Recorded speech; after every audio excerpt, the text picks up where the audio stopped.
슬기로운 교회 생활 오늘 세 번째 말씀의 제목은 공경입니다. 다르게 예의 바름이라고 이렇게 말할 수도 있는데요. 우리 먼저 좌우 앞뒤 보시면서 한번 인사하겠습니다. 한 주간 잘 지내셨습니까? 반갑습니다. 이렇게 인사 안 하면 예배 시간 내내 앞에 사람 뒤통수만 보다가 그냥 가는 경우가 있더라고요, 보니까. 네. 예전에 한 안수 집사님이 저에게 이런 질문을 하신 적이 있습니다. 같이 이제 차를 타고 그분이 운전하시고 어디 장소를 가는 곳이었어요. 다른 분들과 같이 타고 있었고. 목사님, 다른 건 몰라도 부모님 제사 드리는 건 그거 우상숭배라고 하기는 좀 그렇지 않습니까? 그냥 효도 차원에서 할 수 있는 거잖아요. 내 위로 3대, 4대 그런 제사 말고 그냥 내 부모님 돌아가셨으니까 그 제사 드리는 거는 효도 차원에서 할 수 있는 것 아닙니까? 라고 질문을 하신 적이 있어요. 제가 속으로 두 가지 마음이 들었습니다. 첫 번째는 안수 집사님이라는 분이 왜 이러실까? 이런 질문이 들었고, 그러면서도 그래도 이분은 참 순수하시구나. 그런 질문을 제가 교회 다니는 분에게 처음 받아봤거든요. 안 믿는 사람들은 그런 이야기 많이 하죠. 왜 교회 다니는 사람들 제사 못 드리게 하냐. 교회 다니는 분들은 이제 제사 지내는 건 우상숭배다 이런 말을 많이 들어서 하면 안 된다라는 생각을 갖고 있는데, 이분은 그렇다고 이분이 부모님 제사를 모시거나 그런 분은 아니셨어요. 아닌데 이제 하면 안 된다는 걸 알면서도 이런 의문이 있는 거예요. 이제 한편으로는 참 그래도 효심이 지극하신 분이구나 싶기도 합니다. 제가 어릴 때 저는 이제 아주 어릴 때부터 교회를 다녔기 때문에, 제가 교회 다니기 전에 저희 이제 할아버지께서 예수 믿기 전에도 제사는 이건 허례허식이야, 산 사람 입에 풀칠하기도 했는데 뭘 제사를 드려 하면서 교회 나오시기 전에 이미 제사를 철폐하셨던 상황이었어요. 그래서 저는 저희 집안에서는 제사를 한 번도 드리는 걸 본 적이 없습니다. 그런데 이제 다른 친척, 저희 외갓집 쪽은 이제 불교거든요. 그래서 어릴 때 외삼촌 집에 갔던 것 같아요. 제 기억에 갔다가 외할머니 제사를 드리는 거예요. 그래서 외삼촌 입장에서는 어머니잖아요, 바로 직전에. 그죠? 그 제사를 지냈던 그 장면이 떠올라요. 그럼 여러분들 제사 지내보신 분들, 예전에 그런 분들, 또 집안에 아직도 제사를 드리는 집안이신 분들도 있죠. 어른 집에 가면, 큰 집에 가서. 그럼 제사상에 어떤 음식이 올라갑니까?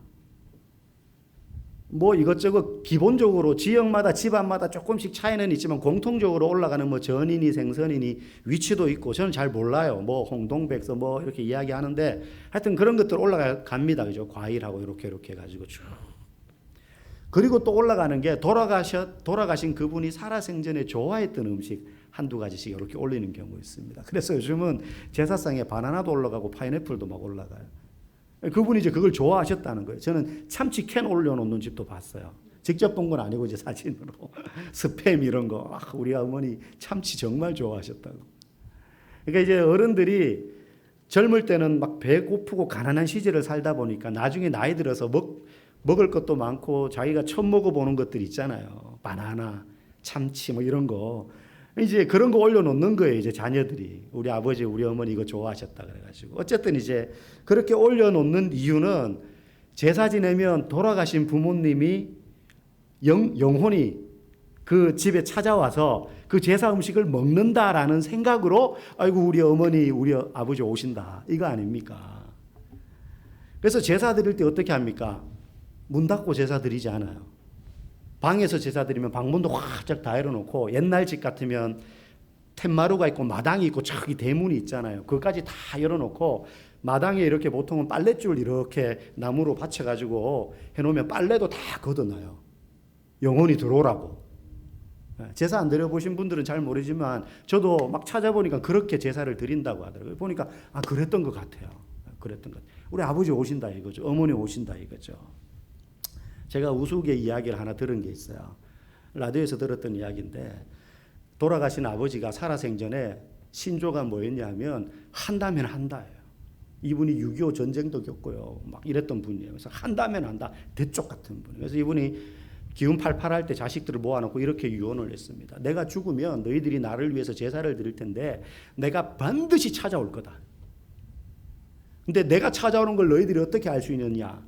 그날 제사 드릴 때 이 집안에 처음 들어오는 짐승 동물이 나다. 그렇게 아버지가 평소에 말씀을 하시다가 돌아가셨어요. 그래서 이제 그 다음에 첫 제삿날이 된 거예요. 큰아버지 집에 다 모였습니다.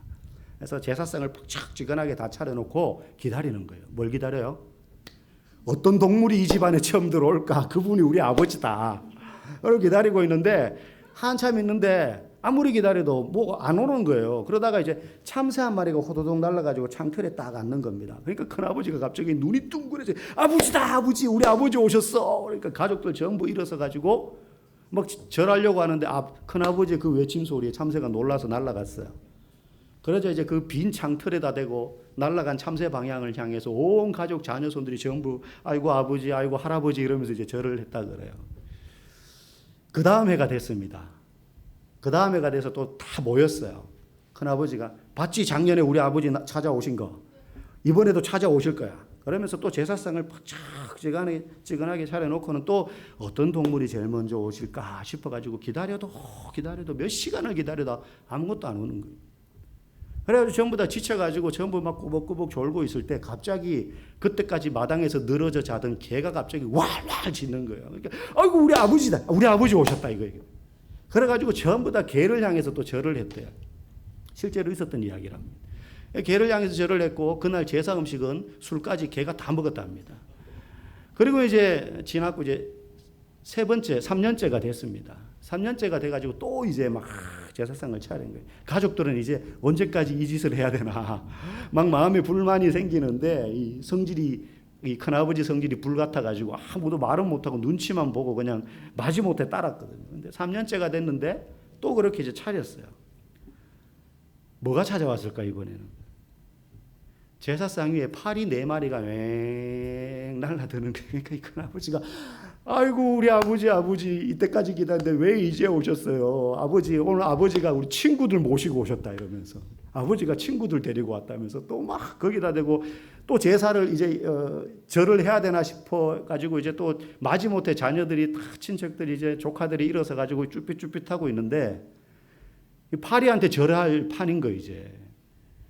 근데 그때까지 아무 소리 안 하고 앉아 계시던 할머니, 돌아가신 할아버지 남편 할머니가 갑자기 벌떡 일어서더니 파리채를 들고는 막 파리를 다 때려잡는 거예요.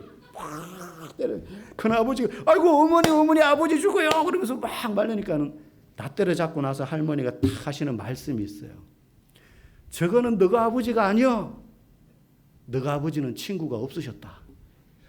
너가 아버지는 친구가 없으셨다. 그 얘기를 했다는 거예요. 그 이후로 그냥 정상적으로 제사를 드렸더라 하는 이야기가 있습니다. 우스운 이야기지만 제사 드리는 사람들은 그렇게 돌아가신 분이 와서 음식 먹는다. 뭐 진짜 먹는다까지는 믿지 않겠지만 그런 의미로 효를 다한다는 마음으로 제사를 드려요. 그런데 성경은 분명히 말합니다. 에스겔서 18장 4절에 보면요. 모든 영혼은 인간의 모든 영혼은 하나님께 속했기 때문에 사람이 죽으면 그 영혼이 자기 마음대로 이 세상을 떠돌거나 독단적으로 행동할 수 없다라고 에스겔서 18장 4절은 말합니다. 사람이 죽으면 그 영혼은 천국 아니면 지옥으로 가면 끝나요. 뭐 구천을 떠도는 영혼이 있다. 그런 거 없어요. 그 구천을 떠도는 영혼이라고 하는 게 우리 아버지 영혼, 할머니 영혼이 아니고 귀신이에요. 귀신. 성경에서 말하는 죽은 사람, 안 믿는 사람이 죽으면 그 영혼이 귀신이 된다. 그러지 않습니다. 그거 잘못된 겁니다.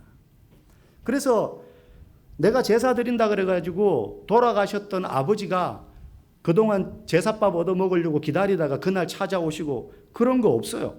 그거 아버지랑 전혀 상관없는 귀신을 초청하는 행위예요. 자기 마음과 달리.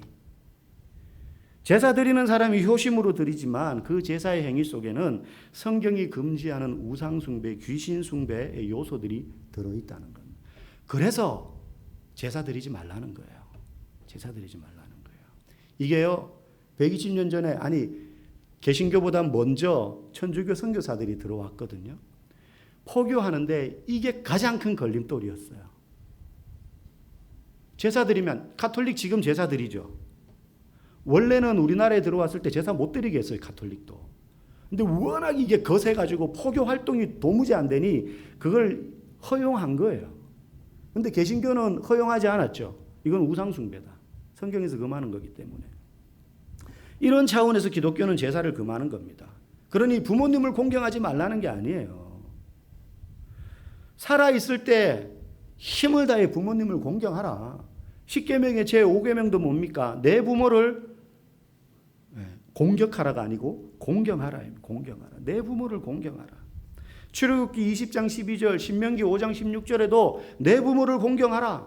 예수님도 마태복음 19장 19절에 내 부모를 공경하라. 그래야하면 네가 이 땅에서 이러저러한 장수의 복을 받고 재물의 복을 받고 이러이러한 복을 받을 것이다라고 성경 곳곳에 구약과 신약에 약속하고 있어요. 여러분 에베소서 6장 2절에도 이런 말씀이 있습니다. 우리 같이 한번 읽어봅시다. 내 아버지와 어머니를 공경하라. 이것은 약속이 있는 첫 계명이다. 첫 계명이라는 말은 큰 계명이라는 거예요. 제일 큰 계명, 제일 중요한 계명. 너희들이 예수 믿는 성도가 이 땅을 살면서 실제 육신을 입고 이 땅에 살면서 지켜야 될 가장 첫 계명 중에 하나가 뭐냐? 내 부모님을 공경하는 것입니다. 부모님을 공경하는 것이. 오늘 우리가 읽은 말씀 레위기 19장 32절에 보면 이런 말씀이 나와요. 노인의 얼굴을 공경하며, 노인의 얼굴을 공경하며. 여러분 왜 노인을 공경해야 됩니까? 여러분 제가 슬기로운 신앙 교회 생활 해가지고 지금 3주째 하고 있지 않습니까? 저는 이 말씀을 전하기를 되게 기다렸어요. 저 스스로. 우리 교회 내에 성도들 간에 뭐 나보다 연장자이면 당연하지만 상호 간에 예의와 공경이 부족하다는 생각을 항상 가지고 있었기 때문에. 예의와 공경. 왜 노인을 공경해야 되는가? 제가 자꾸 노인이라고 말하는 것에 대해서 혹시 기분 나빠하시는 분 없으시기, 내가 지금 나이가 몇 살인데 벌써 노인이야. 스스로 노인이 아니라고 생각하면 노인 아닌 거예요. 근데 오늘 말씀에 노인의 얼굴을 공경하라 그랬어요. 왜 노인을 공경해야 되는가? 첫 번째는요, 백발. 오늘 본문에 보면 샛머리라는 표현이 나오죠. 이게 머리가 하얗게 샜단 말이잖아요. 백발. 백발은 영화의 면류관이기 때문에. 영화의 면류관. 잠언 16장 31절에 이런 말씀이 나옵니다. 백발은 영화의 면류관이니라 공의로운 길에서 얻으리라. 머리는 시간이 지나면 저절로 셉니다. 뭐 어떤 사람은 빨리 새기도 하고 어떤 사람은 천천히 새기도 합니다. 요즘은 그게 보기 질해서 막 염색도 하지만 본머리는 새게 되어 있습니다. 나이가 들면. 그런데 중요한 건 그 백발이 어디에서 얻어지는 거냐? 공의로운 길에서 얻게 되는 면류관이다.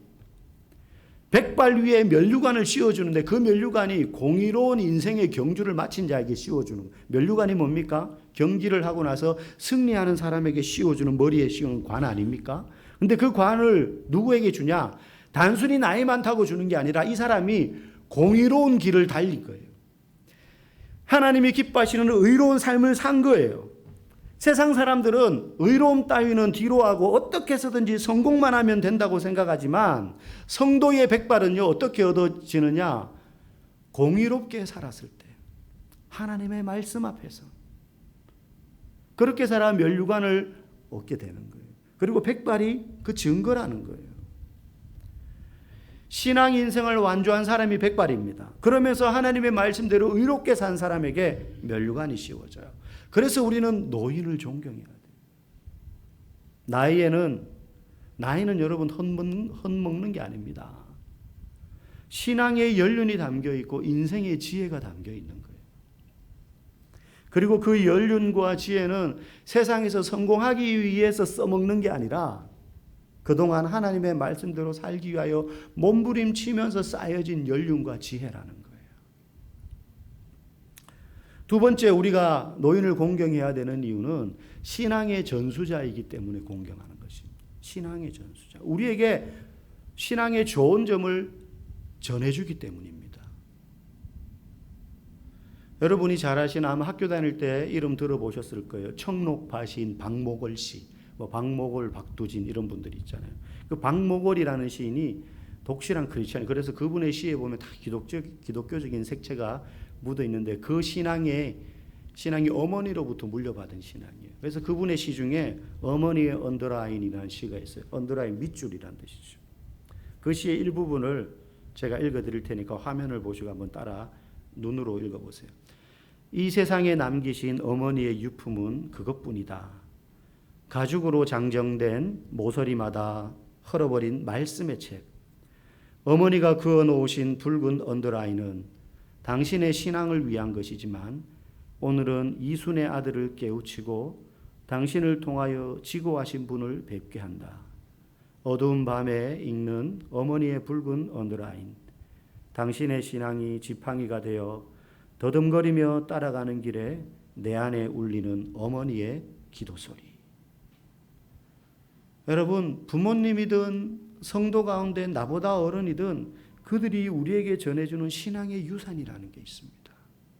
말로 가르치는 것보다 등으로 뒷모습으로 그분의 발걸음을 통해서 우리가 전수받는 신앙의 유산이 있습니다. 여러분 가운데에는 2대, 3대, 4대째 예수 믿는 집안에서 자라나신 분들도 계실 거예요. 그런 분들은 집안에 있는 신앙의 어른들을 통해서 배우겠죠. 나이가 들어서 교회를 나왔던, 어려서 교회를 나왔던 내가 우리 집안의 첫 신앙이라면 누구를 통해서 신앙의 전수를 받겠습니까?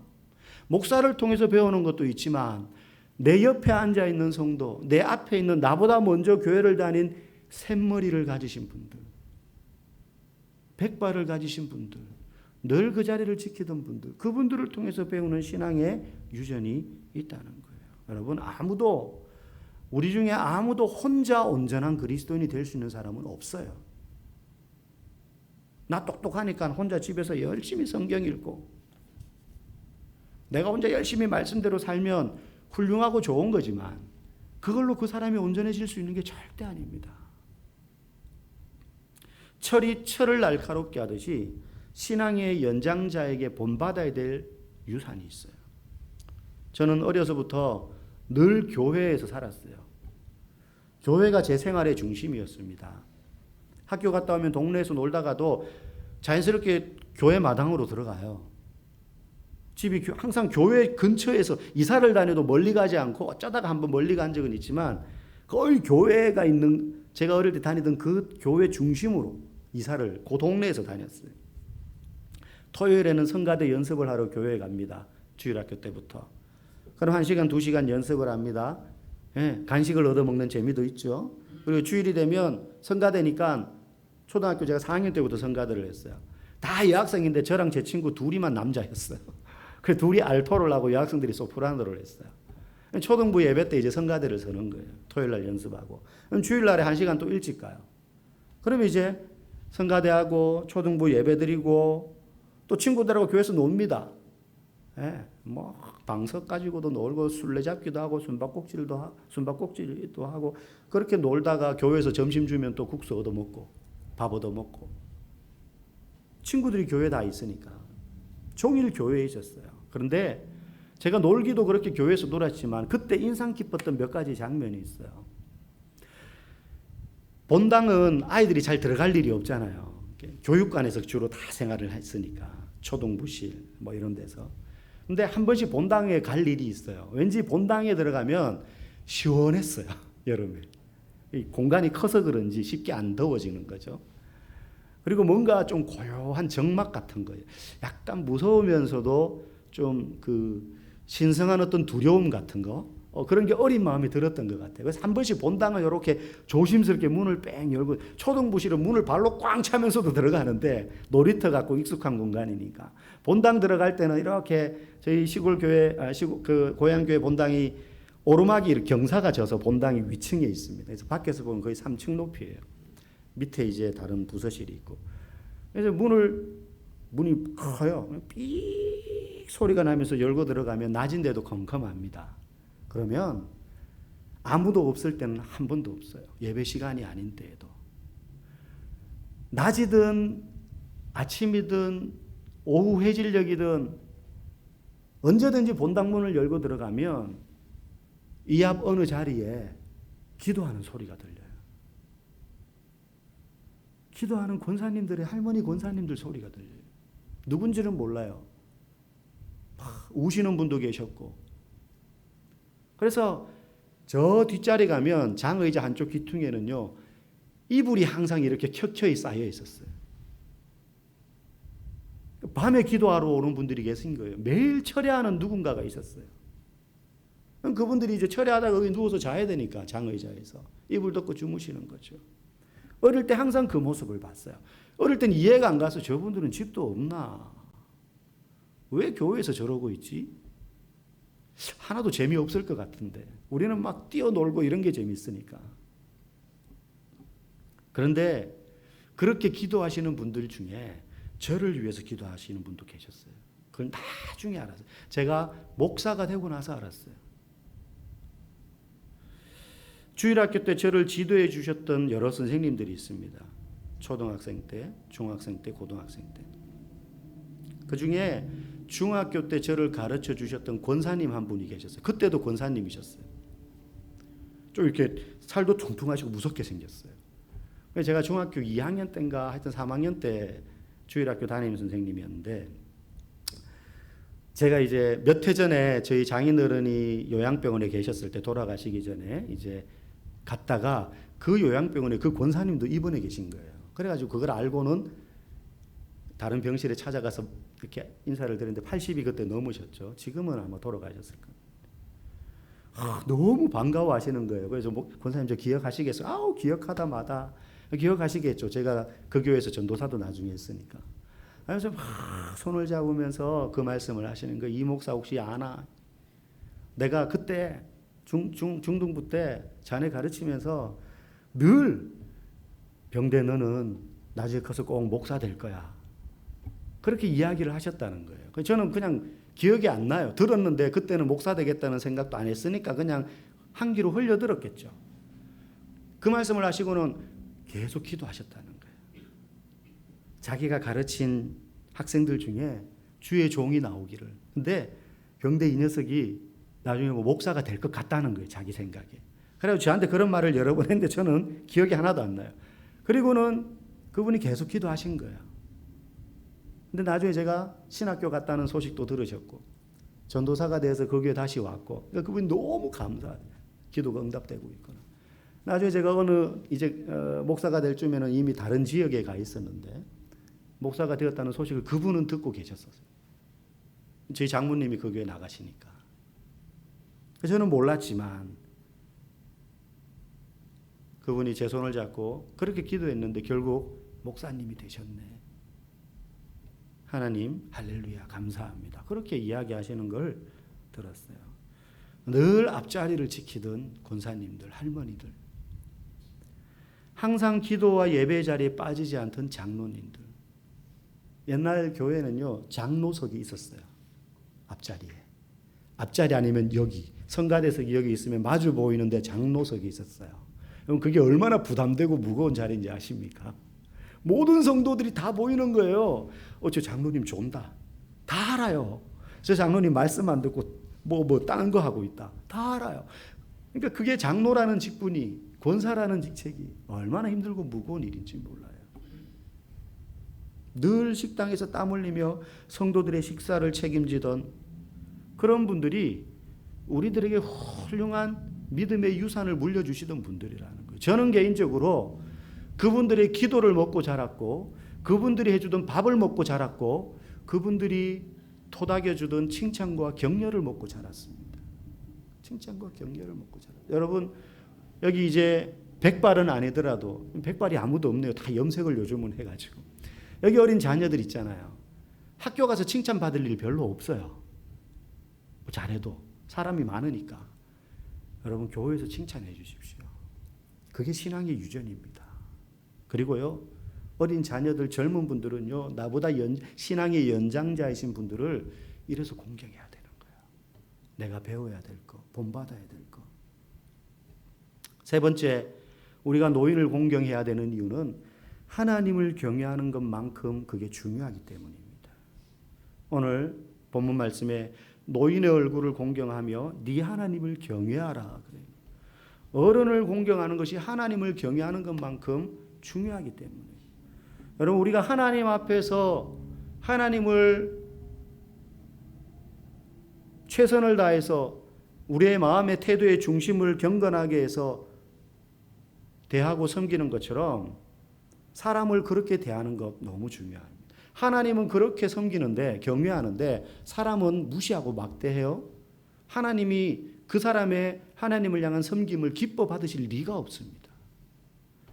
예수님도 그래서 바리새인들에 대하여서 그들이 온갖 율법적인 하나님을 위하여 기록되어져 있는 율법의 행위들은 철저하게 지키면서도 가난한 자, 과부, 죄인, 세리 이런 사람들하고 가까이 지내지도 않고 무시하고 그들을 멀리하고 했던 행위를 꼬집으면서 외식하는 자들아 라고 예수님께서 꾸짖으셨잖아요. 하나님께 너희가 그렇게 열심히 하면서 사람들에게 왜 그렇게 대하느냐 이거죠. 위선을 책망하셨어요. 여러분, 그래서 우리가 하나님을 경외한다면 노인을 공경해야 돼요. 공경해야 돼요. 베드로전서 2장 17절 말씀, 이런 말씀이 나옵니다. 우리 같이 읽어봅시다. 무 사람을 공경하며 형제를 사랑하며 하나님을 두려워하며 왕을 존대하라. 여러분 보세요. 사람을 공경하고 형제를 사랑하고 하나님을 두려워하고 왕을 존대하는 것이 같은 의미로 다 놓여 있어요. 이거는 이거보다 더 낫고 이거는 이거보다 더 낫다는 의미가 아니에요. 이 원문을 보면 문법이 똑같다는 거예요. 똑같다는 거예요. 여기서 하나님을 두려워한다는 말이 앞에 나온 경외하다는 뜻이에요. 노인을 공경하는 것과 하나님을 경외하는 것이 같다는 거예요. 그 가치와 중요성에 있어서 항상 인간에 대한 공경과 하나님에 대한 경외가 같이 언급됩니다. 그러니 우리가 하나님 앞에서 우리가 가져야 되는 그 마음을 우리가 하나님 앞에서 삼가 조심하지 않습니까? 뭔가 혹시 우리의 말이 하나님의 어떤 권위와 영광에 누가 되는 말이라면 좀 조심하잖아요. 그렇게 행동하는 것처럼 사람들에게도 그렇게 해야 되는데 노인에게는 더 그렇게 해야 된다. 노인에게는. 그러면 어떻게 공경해야 되는가? 오늘 본문에 보니까 너는 샘머리 앞에서 일어서고 그래. 샘머리 앞에서. 이게 어떤 장면이냐면 우리의 어떤 예법과 너무 잘 맞는 말씀이에요. 앉아 있다가도 집에 방 안에 어른이 들어오면 어떻게 합니까? 일어서잖아요. 그 말이에요. 너는 샘머리 앞에서 일어서고. 그냥 앉아서 밥 먹다가도 아버지가 일 마치고 들어오잖아요. 그럼 어떻게 합니까? 그냥 앉아서 먹다가 아버지 오셨어요. 이러지 않잖아요. 그러면 이놈은 싹퉁머리 없는 새끼 이러면서 한 대 맞죠. 밥 먹다가도 아버지 들어오면 아버지 오셨어요. 그러면서 수저 놓고 인사해야 되잖아요. 요즘은 뭐 애들 그렇게 잘 안 가르치지만 저만 해도 어렸을 때 그랬거든. 상에 앉아가지고 절대 아버지가 숟가락 들기 전에 못 들었습니다. 그렇게 가르쳤잖아요. 너는 샘머리 앞에서 일어서곤 그 말이에요. 어른이 오면 일어서라. 예를 표하라는 거예요. 그 말은 인사 잘하라 이 뜻이에요. 인사 잘하라. 어려운 게 아니라. 밥상머리 예절 그러잖아요. 인사 잘하라. 우리 교회도 그런 의미에서의 노인이 있습니다. 신앙의 어른들이 있습니다. 직분과 상관없이 우리는 이와 같은 몇 가지 이유로 그분들을 공경해야 돼요. 공경해야 됩니다. 단순합니다. 샘머리 앞에서 일어서세요. 인사 잘하라는 겁니다. 예의 바르게 대하는 겁니다. 네. 주머니에 손 찔러 넣고 고개만 까딱하지 마세요. 제가 여러 번 봤어요. 주머니에 핸드폰을 이렇게 붙잡고 손 넣고 안녕하세요. 안녕하세요. 이러고 마는 거. 여러분 그렇게 하지 마세요. 안녕하십니까 집사님, 장로님, 권사님 안녕하세요. 목사님 안녕하세요. 항상 존칭을 쓰십시오. 존칭을 쓰십시오. 부르면 이렇게 하지 마세요. 아, 권사님 왜요? 장로님 부르셨어요? 아, 목사님 불렀어요?